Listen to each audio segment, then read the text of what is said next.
Tamikaze here, talking about how to help your kids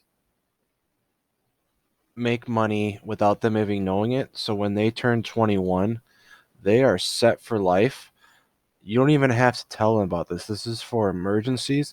This is for when they are getting married. You show them this, a wedding present. It's there for when you need it. It's just something you could do for your kids that you should do. I do for my daughter Isla, and it's something that I recommend all you do. And I want to show you what you can do. So, let's say you got $100 that you want to put towards your kid, and she was just born or he was just born. Um, what you would do is you put the $100 into a children's investment account. It doesn't have to be a 401k or anything like that. It can just be a simple investment account. Now I'm going to talk about what I use after the video. So normally the stock market grows between 10 and 16% a year on average. So let's say let's just go 1%, and I'll show you the 1.5% after. So $100. I personally put $10 in a week or $40 a month. Now, I know a lot of people can't do that. If you can do it, that's awesome. I'll show you some other options here. So 1%, 21.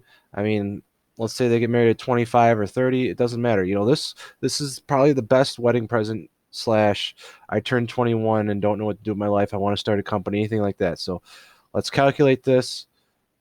That's 46,000. That's college tuition right there. You can fund in-state tuition pretty much anywhere with that. So 46,000, 36,000 interest earned. So you really only invested 10,000, you got 36,000 out. So let's say it does grow really well. We go on another bull run, something like that, and you go crazy. 116,000 at 1.5%. Now let's say they're 30 and you just let this go. You never tell them about it. That's over a $500,000. Good case scenario, worst case scenario, 150,000. I know on my wedding day, if my parents would have given me this, I would have been flabbergasted. I could have put that in a retirement plan and retired by the time I'm the age I am now.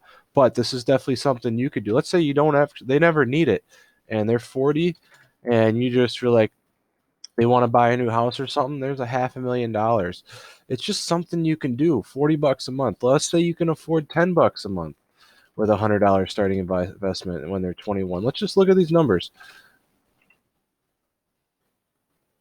It's $12,000. That's at least a year in tuition. It's not amazing money, but it's something that they wouldn't have that they have now. You don't have to tell them about this. This is something that you can keep for emergencies. Let's say, they have an unexpected kid, they have an unexpected hospital bill, something happens. This is there for emergencies. It's not meant to be their main retirement fund. Even at 1.5%, that's $32,000. Now, it's just something you should do for your kids, and this is why I'm making this video. And I want to talk about one more thing, and this is why I have a multi-tab up here. So this is something that a lot of people do, but also a lot of people don't talk about, is life insurance for your kid. You never know what's going to happen to your kid, and you never know what kind of health problems they're going to have. And having a health insurance slash life insurance permanent policy is more than just a death benefit. It actually grows cash value over time. So as you put money in, it's like an investment account. That money is there to be withdrawn at any time, and it's just subtracted from the death benefit. And a lot of whole life policies actually have dividends too, so they actually make more money on it. It's one of the best hedges you can make for your kids. So like my brother, he can't get health insurance or life insurance because when he was 8, he had a degenerative heart disease and he had to have open heart surgery. So now his health insurance is extremely expensive and he can never get life insurance because of that. But my mom and dad bought a $50,000 whole life policy that he'll have forever. And so if something happens to him, his family doesn't need to worry about how they're going to pay for things or how they're going to purchase or how they're going to pay for his funeral. So my kid personally doesn't have Gerber. I just like Gerber. It's something you can trust. It's very popular. I use Catholic Life myself because I like the return rates on it, but you can use that as well. This part of it, I use Acorns.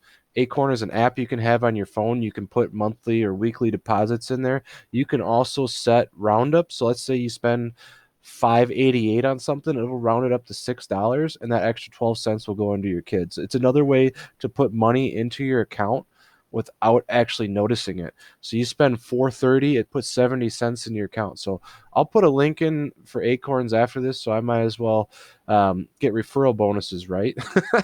But I don't care if you use Acorns. I don't care what you use. I just telling you what's out there and what you can do for your kid and show you kind of what you could do for them to set them up for life. So I hope you guys enjoyed this. If you have questions, let me know. There's tons of things you can do for your kids that people don't talk about. And these are two things that I have done already for my daughter who's 2.